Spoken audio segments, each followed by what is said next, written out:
एक मुलाकात ऐसी शख्सियतों के साथ जिन्होंने दिया है अपने जीवन को एक नया मुकाम।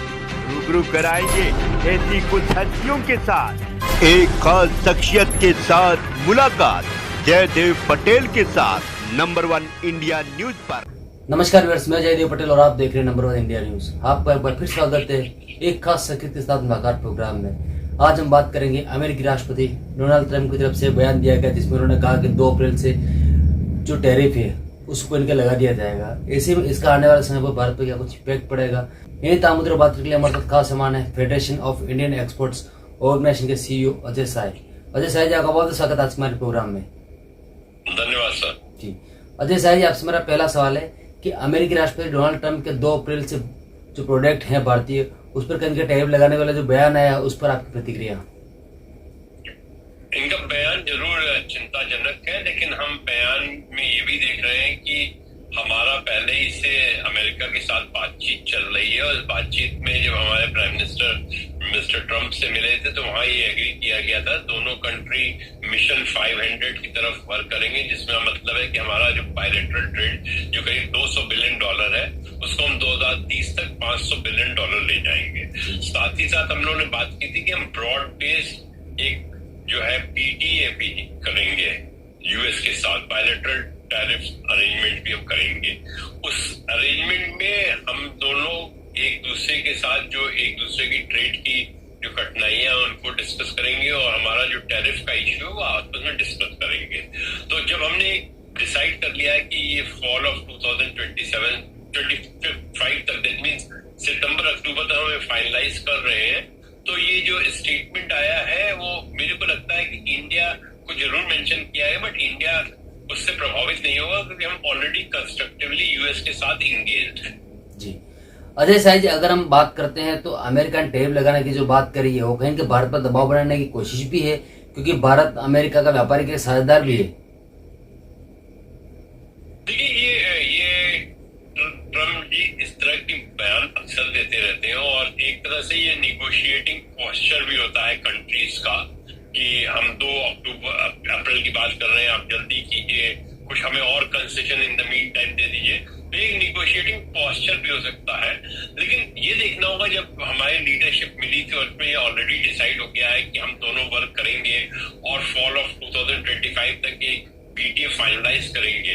तो ये स्टेटमेंट थोड़ा जल्दबाजी का स्टेटमेंट लग रहा है। जी।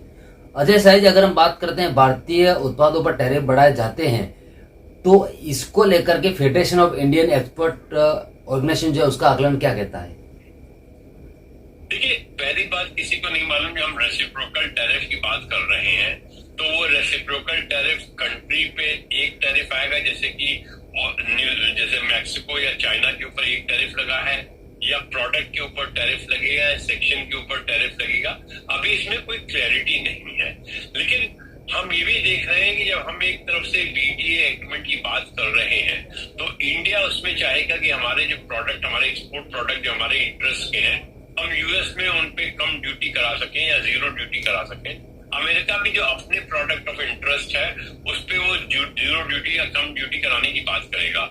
हमारी जो ऑफर लिस्ट होगी उसमें जैसे हम बात करेंगे ऑटो कंपोनेंट की बात करेंगे, फार्मा की बात करेंगे, फुटवेयर की बात करेंगे, जेमन ज्वेलरी की बात करेंगे, टेक्सटाइल की बात करेंगे। यूएस जो है वो अपने टेक्नोलॉजी रिलेटेड प्रोडक्ट की बात करेंगे, मेडिकल एंड डायग्नोस्टिक इक्विपमेंट की बात करेंगे, पेट्रोकेमिकल्स की बात करेगा। तो दोनों के प्रोडक्ट अलग अलग होंगे, क्योंकि असली फायदा टैरिफ कट होने का तभी होगा जब आप उन प्रोडक्ट पे टैरिफ कट कीजिए जो आप इंडिया को एक्सपोर्ट कर रहे हैं। स्टैटिस्टिकल पर्पस से टैरिफ कट करने से कोई फायदा नहीं होगा, बिकॉज अगर हम इनके लिए टैरिफ कम भी कर दें तो उससे क्या फायदा होगा, यूएस उस प्रोडक्ट को इंडिया में एक्सपोर्ट ही नहीं कर रहा है। अजय साय जी, आपसे मेरा एक आखिरी सवाल है और ये सवाल भी इसी रिगार्डिंग है जिसका आपने अब जिक्र किया, टेक्सटाइल और फार्मा प्रोडक्ट्स पर कहीं न कहीं भारत बहुत ज्यादा मात्रा में एक्सपोर्ट भी करता है। इसको लेकर आपका आकलन क्या कहता है? देखिए, फार्मा हमारा यूएस बहुत मेजर मार्केट है और काफी अच्छी तरह ग्रो कर रहा है। जिस तरह से यूकेस में ड्रग्स ऑफ पेटेंटेड हो जा रहे हैं, हमें लगता है आने वाले दिनों में बहुत अच्छा मार्केट भी बनेगा। यूएस के साथ हमारे अदरवाइज भी एक्सपोर्ट अच्छे हैं, फार्मा के लिए बहुत ही अच्छा है। तो फार्मा में हमें लगता है कि जिस तरह की बात की, क्योंकि इंडिया की ड्रग्स जो है वो क्वाइट अफोर्डेबल ड्रग्स है, अगर यूएस का हेल्थ केयर प्लान देखिए तो इंडिया के अफोर्डेबल ड्रग्स का उसमें भी सपोर्ट जा रहा है।